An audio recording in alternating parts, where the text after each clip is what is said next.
You ever just look around at the world and feel like it's trying to tell you something? Well, we're going to dive into a really fascinating work of Islamic theology today. It's called The Third Ray, written by a scholar named Said Nursi. And his core idea is, well, it's pretty out there but amazing.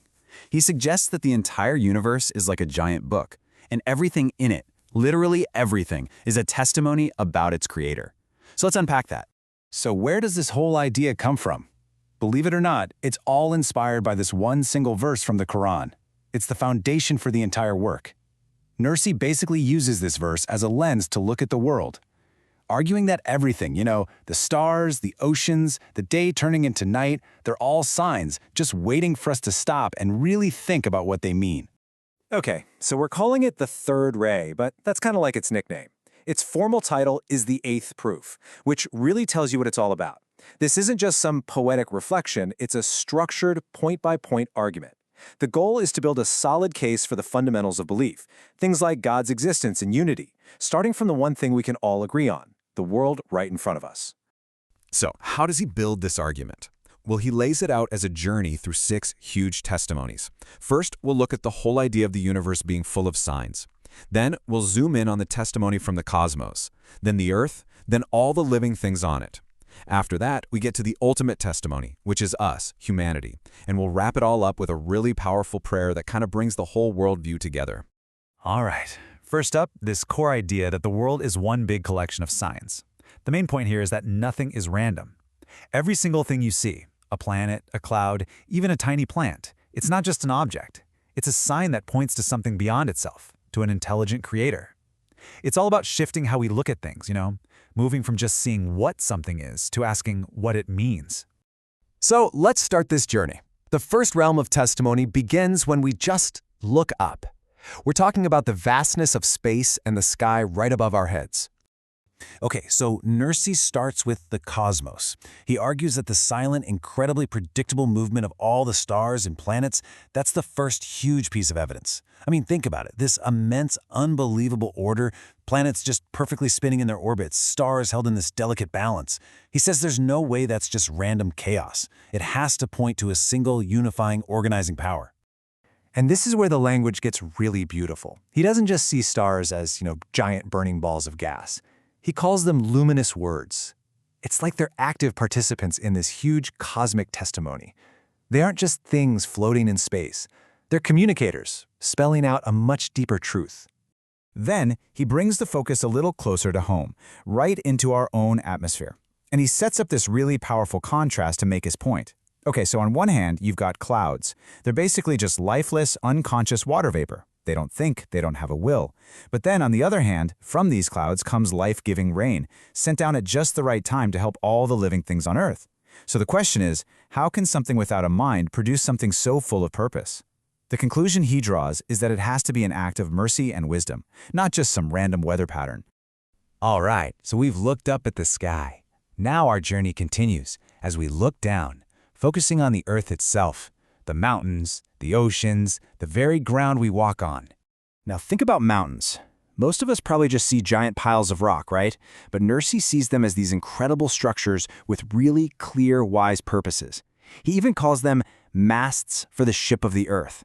He argues they stabilize the planet, they act as massive reservoirs for water, they hold all these precious minerals, and they even help clean the air. Every one of these functions is seen as a deliberate, purposeful service. And what about the seas? They offer a whole other layer of testimony. I mean, first off, have you ever thought about how they're perfectly contained? They don't just flood the entire planet, and they are absolutely teeming with treasures, from pearls and jewels to this incredible abundance of life. Get this, a single fish can produce millions of eggs, and all of that life is sustained by what? Simple sand and water. To get so much from so little, he argues, has to be a sign of an all-wise provider. Okay, so we've covered the inanimate world, the sky, the mountains, the seas. Now the argument shifts to the living, breathing world. We're going to look at the vibrant testimony from all the plants and animals.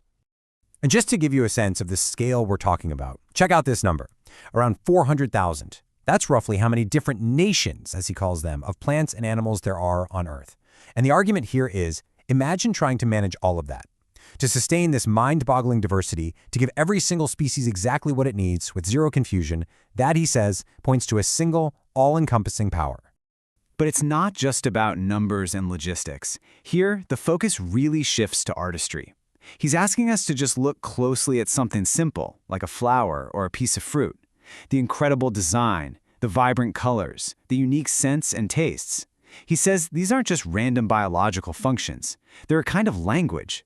They're signs of a maker who is not only powerful, but also compassionate and generous, who appreciates beauty. So, after exploring the entire cosmos, the Earth, and all of life on it, this journey of testimony reaches its peak. We're now zooming into the most complex and intimate subject of all, us. Our own consciousness, our spirit, and what all of that might mean for our ultimate destiny. And this leads to a really pivotal question, one that I think we all feel at some point. Why is it that we're put in this temporary world, in these fragile bodies, but equipped with a heart and a mind that can imagine and desire eternity? Why do we have this deep, deep longing for forever when our lives are so short? This mismatch, he argues, is a huge clue. And here's the answer he proposes. Our own inner world, our consciousness, becomes the strongest evidence of all. The idea is that these infinite desires we have aren't some weird bug in our programming. They're actually proof that we were created for another, permanent world, and that this life right here is just a preparation, a temporary stop on a much longer journey. And there's one more layer of testimony here. It's the collective voice of humanity's most spiritually enlightened people throughout all of history. You know, the prophets, the saints, the great thinkers. The fact that so many of them, across different times and cultures, came to the same basic conclusions, while the treatise argues that this consensus acts as a powerful confirmation of all the other signs we've seen in nature. So, after building this massive, layered case from the stars all the way down to the human soul, the work doesn't end with one last zinger of an argument. Instead, it concludes with a prayer, and it's a prayer that just flows so naturally from seeing the world in this way. And the prayer itself makes a really interesting request. It basically says, just as you subjugated the forces of nature for the prophets in the past, like how you parted the sea for Moses, please subjugate hearts and minds to these truths. It's a plea for God to open people up to understanding the message in the Quran and in this treatise, which is meant to be a key to it. So when you boil it all down, the third ray is really an invitation. It's an invitation to shift your perspective, to stop seeing the universe as just a random collection of stuff, and to start seeing it as a unified, coherent, and deeply meaningful testimony, where every single atom, every star, every blade of grass is part of the message. And it really leaves us with this one powerful, lingering question. What if every single thing you see is actually a message, just waiting for you to read it?